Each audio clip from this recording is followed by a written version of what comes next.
इसलिए है, हमारे आरोप यहाँ की सरकार से भी है, आयोग से भी है, जो लगातार लंबे समय से इस बात को नकार रहे हैं कि यहाँ पर जो सील वाला प्रकरण, जो बच्चे आवाज़ उठा रहे हैं उनकी आवाज़ बंद करने के लिए आपने नकल रोधी कानून तो ले आए, परंतु जो घटनाएं बार बार हो रही है उस घटना का फुल प्रूफ आप देख सकते हैं कि 25 फरवरी 2023 को आईलेट्स के लिए जो पेपर देहरादून में हुआ, उन पेपरों की OMR ले जाते हुए रास्ते में जो घटना हुई, कंटेनर का लॉक तोड़ा गया, कंटेनर में डिजिटल लॉक तोड़ा गया, फिर रास्ते में जाते जाते मोहंड में लॉक तोड़ के गाजियाबाद में उसको फिट किया गया, रिफिट किया गया।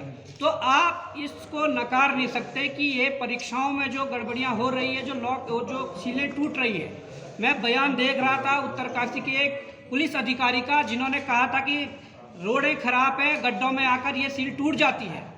ये बिल्कुल भी, मैं कहना चाहता हूँ कि सील तोड़ना, जो ये पेपरों में सील लगी होती है, वो इतनी आसानी से नहीं टूटती है, ये प्री प्लान करके तोड़ी जाती है। और इसमें एक तो आयोग को पता होता है, या एग्जाम सेंटर जहाँ पे एग्जाम होते हैं उन्हें पता होता है कि पेपर कब किस गाड़ी में कहाँ जाने हैं। इसमें जो ये गिरोह मिला हुआ है, ये परीक्षा केंद्रों से लेकर और अपना आयोग तक, या जो संस्था पेपर को करवा रही है, वो पूरे मिले हुए होते हैं। इस गिरोह को, कड़ी को आसानी से पकड़ा जा सकता था। 80 से 90% केस पूरा सॉल्व है। इसमें जो ट्रांजैक्शन ड्राइवर को लालच में जो 5,000 रुपये दिए गए और 30,000 रुपये का उनको लालच दिया गया, 30 लाख रुपए का जो लालच दिया गया था, ये बताता है। और पुलिस की कार्यशैली पर यहाँ पर प्रश्न चिन्ह खड़े होते हैं।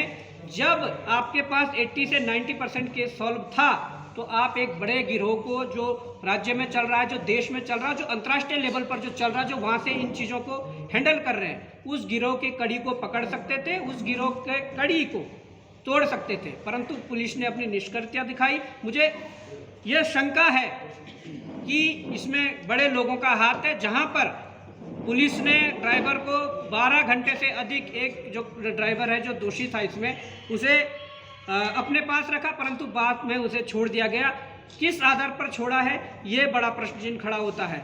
और मैं बताना चाहूँगा कि पटवारी कनिष्ठ सहायक में जो डबल, जो पहले वाले सील जो तोड़ी गई थी, उसके बाद पेपर बंद करने के लिए अलग से सील लगाई गई थी, वो भी इसी प्रकार से काम रास्ते में ट्रांसपोर्ट के दौरान हुआ होगा।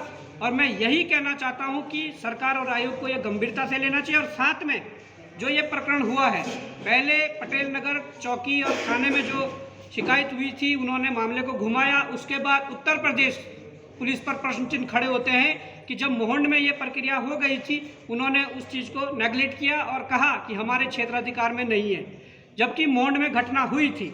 उसके बाद जो जन सुनवाई जो ऐप है उत्तर प्रदेश सरकार का, योगी आदित्यनाथ जी वहाँ के CM हैं, उनकी जन सुनवाई के लिए वहाँ पर भी ऑनलाइन जो प्रक्रिया चलती है शिकायत की, ये पूरी प्रक्रिया चलाई गई, परंतु वहाँ से भी निराशा हाथ लगी। अब मुझे नहीं लगता कि कितना बड़ा गिरोह है कि बड़े बड़े हमारे मंत्री या मुख्यमंत्री उत्तराखंड, मुख्यमंत्री उत्तर प्रदेश अपने हाथ पीछे खींच रहे हैं। कितने बड़े लोग, कितना बड़ा नेक्सस ये है, इसको तोड़ने के लिए जिम्मेदारी बनती है हम सब नागरिकों की, पर उससे बड़ी जिम्मेदारी बनती है यहाँ के सरकारों की, वो चाहे सरकार उत्तराखंड सरकार हो, उत्तर प्रदेश सरकार हो या भारत सरकार हो। ये बड़ा गंभीर विषय है, क्योंकि यहाँ पर सीधे हमारे जो संबंध है वो सीधे विदेशों से और पूरे भारत देश से, उनके संबंधों में कुछ भी चीज़ें, अड़चने ऐसी आ सकती है अगर इस प्रकार के गिरोह लगातार काम करते हैं। रिसेंटली अभी हुआ है कि 700 बच्चों ने वहाँ पर कनाडा के अंदर अपना PR के लिए अप्लाई करा था, लेकिन जब उनके पेपर चेक करे गए तो वो बोगस पाए गए हैं।